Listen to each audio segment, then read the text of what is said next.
അർജുൻ അശോകൻ, ബാലു വർഗീസ്, അനശ്വര രാജൻ എന്നിവരെ കേന്ദ്ര കഥാപാത്രങ്ങളാക്കി മഹേഷ് മധു സംവിധാനം ചെയ്ത് തിയേറ്ററുകളിൽ റിലീസായ സിനിമയാണ് എന്ന് സ്വന്തം പുണ്യാളൻ. സിനിമയുടെ തുടക്കത്തിൽ തന്നെ ഒരു കിടിലം CG വർക്കൊക്കെ കാണിക്കുന്നുണ്ട്. അടിപൊളിയായിട്ട് തോന്നി. സിനിമയുടെ തുടക്കത്തിൽ കാണിക്കുന്നത് പോലെ ബാലു വർഗീസ് അവതരിപ്പിക്കുന്ന കൊച്ചച്ഛനായിട്ടുള്ള കഥാപാത്രത്തിന് പണിഷ്മെന്റ് ലഭിച്ച് മറ്റൊരു ഇടവകയിലേക്ക് പോവുകയും ഒരു പ്രത്യേക ദിവസം അദ്ദേഹത്തിന്റെ മുറിയിലേക്ക് അപ്രതീക്ഷിതമായിട്ട് ചിലരെത്തുകയും അതിനുശേഷം സംഭവിക്കുന്ന കാര്യങ്ങളുമാണ് എന്ന് സ്വന്തം പുണ്യാളൻ എന്ന് പറയുന്ന സിനിമ സംസാരിക്കുന്നത്. സിനിമയിലേക്ക് വന്നാൽ സിനിമ എനിക്കൊരു ബിലോ ആവറേജ് എക്സ്പീരിയൻസ് മാത്രമാണ് തന്നത്. എന്തുകൊണ്ടാണ് അങ്ങനെ പറഞ്ഞതെന്ന് വെച്ച് കഴിഞ്ഞാൽ സിനിമ ഒരു കോമഡി ത്രില്ലർ ആണെന്നുള്ള പ്രതീക്ഷയോടുകൂടിയൊക്കെ തന്നെയാണ് പോയത്. പക്ഷേ സ്ക്രിപ്റ്റ് പല സ്ഥലങ്ങളിലും പാളിപ്പോയി എന്നാണ് എനിക്ക് തോന്നിയത്. ആകെ എനിക്ക് സിനിമയിൽ 2-3 പോസിറ്റീവ് മാത്രമാണ് തോന്നിയത്. അതൊന്ന്, സിനിമയുടെ തുടക്കത്തിൽ കാണിക്കുന്ന ഒരു കിടിലം CG പരിപാടിയുണ്ട്, അത് അടിപൊളിയായിട്ട് തോന്നി. അതിനുശേഷം തോന്നിയത് ബാലു വർഗീസിൻ്റെ പെർഫോമൻസ് ആണ്, അതും നന്നായിട്ട് തോന്നി. പിന്നെ എനിക്ക് മൂന്നാമതായിട്ട് തോന്നിയത് മ്യൂസിക്കും BGM ആണ്. സാംസിയസ് ആണ് അത് ചെയ്തേക്കുന്നത്, അതിൻ്റേതായ ഒരു ക്വാളിറ്റി അതിലുണ്ടായിരുന്നു. ഇത് മൂന്നും ഒഴിച്ചാൽ സിനിമയിൽ ഒന്നും തന്നെ ഇല്ലായിരുന്നു. കോമഡി എന്ന് പറഞ്ഞിട്ട് എനിക്ക് കോമഡി ഒന്നും അങ്ങനെ ഭയങ്കരമായിട്ടൊന്നും വർക്കൗട്ട് ആയൊന്നുമില്ല. സ്ക്രിപ്റ്റ് പല സ്ഥലങ്ങളിലും പാളിപ്പോകുന്നതായിട്ട് തോന്നിയിട്ടുണ്ട്. ശരിക്കും 2 മണിക്കൂറും കുറച്ച് ഒരു 2 മണിക്കൂറിന് മുകളിലേ ഉള്ളു സിനിമ. പക്ഷേ സിനിമ ഭയങ്കര ലെങ്ത് ഉള്ള പോണക്ക് ഫീൽ ചെയ്ത് എന്തൊക്കെയോ അവർ ചെയ്യാനായിട്ട് ശ്രമിക്കുന്നുണ്ട്. പെർഫോമൻസുകളിലേക്ക് വന്നു കഴിഞ്ഞാൽ ബാലു വർഗീസിന്റെ പെർഫോമൻസ് ഒഴിച്ചാൽ ബാക്കി എല്ലാവരും ഭയങ്കര കുറച്ച് ഓവറായിട്ടാണ് എനിക്ക് ഫീൽ ചെയ്തത്. അർജുൻ അശോകന്റെ ക്യാരക്ടറും ഭയങ്കര ഓവറാണ്. അതുകൊണ്ട് തന്നെ രഞ്ജി പണിക്കർ ഈ സിനിമയിലുണ്ട്. പുള്ളിയൊക്കെ എന്തിനാണ് ഈ സിനിമയിൽ ഈ ഒരു റോള് ചെയ്തതെന്ന് മനസ്സിലാകുന്നില്ല. അതുപോലെ തന്നെ അനശ്വരയുടെയും ഒരു ചെറിയൊരു പ്രത്യേക സീനുണ്ട്. ആ ഒരു സീനിൽ മാത്രം അനശ്വര മികച്ചു നിന്ന് ബാക്കി എല്ലാ സീനിലും അനശ്വരയുടെ പെർഫോമൻസും നേരെ താഴേക്ക് പോയതായിട്ടാണ് എനിക്ക് തോന്നിയിരിക്കുന്നത്. സ്ക്രിപ്റ്റിലെ പോരായ്മകൾ സിനിമയെ താഴേക്ക് കൊണ്ടുപോകുമ്പോഴും ബാലു വർഗീസ് എന്ന് പറയുന്ന നടൻ്റെ പെർഫോമൻസ് കൊണ്ട് മാത്രമാണ് കുറച്ച് നമ്മൾ ആ ഒരു തിയേറ്ററിൽ കുറച്ചെങ്കിലും ബോറടിക്കാതിരിക്കുന്നുണ്ടെങ്കിൽ ബാലു വർഗീസിൻ്റെ പെർഫോമൻസ് കൊണ്ട് മാത്രമാണ്. പിന്നെ സിനിമയിൽ കണ്ടിന്യൂസ് ആയിട്ട് മോളെ മോളെ മോളെ എന്ന് പറഞ്ഞ് വിളിക്കുന്ന ഒരു അത് സിനിമ കാണുന്നവർക്ക് മനസ്സിലാകും. ഭയങ്കര അരോചകമായിട്ട് എനിക്ക് ഫീൽ ചെയ്ത്. അതുകൊണ്ട് തന്നെ ഈ അനശ്വര എന്ന് പറയുന്ന കഥാപാത്രം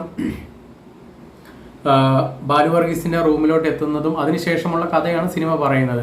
പക്ഷേ ഈ അനശ്വര എന്ന് പറയുന്ന കഥാപാത്രം ബാലു വർഗീസിന്റെ റൂമിലേക്ക് എത്തുന്നതും അവിടുന്ന് കണ്ടിന്യൂസ് ആയിട്ട് ഒരു മോളെ വിളിയാണ്. ആ സിനിമയിൽ ഭയങ്കര ബോറിംഗ് ആയിട്ടാണ് തോന്നിയത്. അതുകൊണ്ട് തന്നെ ആ ബാലു വർഗീസ് അവതരിപ്പിക്കുന്ന കഥാപാത്രം, ഈ അനശ്വര എന്ന് പറയുന്ന കഥാപാത്രം മീര എന്ന കഥാപാത്രത്തെയാണ് അവതരിപ്പിക്കുന്നത്. ആ കഥാപാത്രത്തിന്റെ പേര് പോലും ചോദിക്കുന്നില്ല. അതൊക്കെ എനിക്ക് ഭയങ്കര ബോറായിട്ടാണ് തോന്നിയേക്കുന്നത്. സിനിമ മൊത്തത്തിൽ ആകെ ഞങ്ങളൊരു 10-15 പേരെ തിയേറ്ററിനകത്ത് ഉള്ളായിരുന്നുള്ളൂ. പക്ഷേ സിനിമയൊക്കെ സ്റ്റാർട്ട് ചെയ്തപ്പം സിനിമ തുടങ്ങി കുറച്ച് നേരം കുറച്ച് ഒരു രസം ഉണ്ടായിരുന്നു. ഇന്റർവെൽ വരെയൊക്കെ പിന്നെയും കുഴപ്പമില്ലായിരുന്നു. ബാലു വർഗീസിന്റെ പെർഫോമൻസ് കൊണ്ട് തന്നെ കുറച്ചെങ്കിലും നമുക്ക് ഒന്ന് പിടിച്ചിരുന്നുണ്ട്. സെക്കൻഡ് ഹാഫിലെങ്കിലും സിനിമ കുറച്ചെങ്കിലും മാറുമെന്ന് വിചാരിച്ചു. പക്ഷെ സെക്കൻഡ് ഹാഫ് ആയിട്ടും മാറുന്നില്ല. പിന്നെ സെക്കൻഡ് ഹാഫ് ക്ലൈമാക്സിനോട് മുൻപോടിയായിട്ട് ഒരു 1-2 ട്വിസ്റ്റ് വരുന്നുണ്ട്. പക്ഷെ ആ ട്വിസ്റ്റൊക്കെ വർക്കായി. പക്ഷെ ആ സിനിമ ഒരു ഒഴുക്കിൽ കൊണ്ടുപോകാനായിട്ട് സംവിധായകന് സാധിച്ചിട്ടില്ല. അതുകൊണ്ട് തന്നെ ആ ട്വിസ്റ്റ് ഒന്നും വേണ്ട രീതിയിൽ വർക്കൗട്ട് ആയിട്ടില്ല. കുറേ പോരായ്മകൾ സിനിമയിലുണ്ട്. പക്ഷേ എന്താ പറയണ്ടേ, നല്ലൊരു സബ്ജക്റ്റ് ആയിരുന്നു. അവിടെ എടുത്തേക്കുന്ന ഒരു സബ്ജക്റ്റ് നല്ലൊരു സബ്ജക്റ്റാണ്. ഇതിനു മുൻപ് മലയാള സിനിമയിൽ വന്നിട്ടുള്ള സബ്ജക്റ്റ് തന്നെയാണ്. പക്ഷേ സ്ക്രിപ്റ്റിന്റെ പോരായ്മ കൊണ്ടും സംവിധാനത്തിന്റെ പോരായ്മ കൊണ്ടും സിനിമ ശരിക്കും താഴേക്ക് തന്നെയാണ് പോകുന്നത്. എനിക്ക് സിനിമ ശരിക്കും ഒരു ആവറേജിനും താഴെയാണ് എനിക്ക് സിനിമ അനുഭവപ്പെട്ടത്.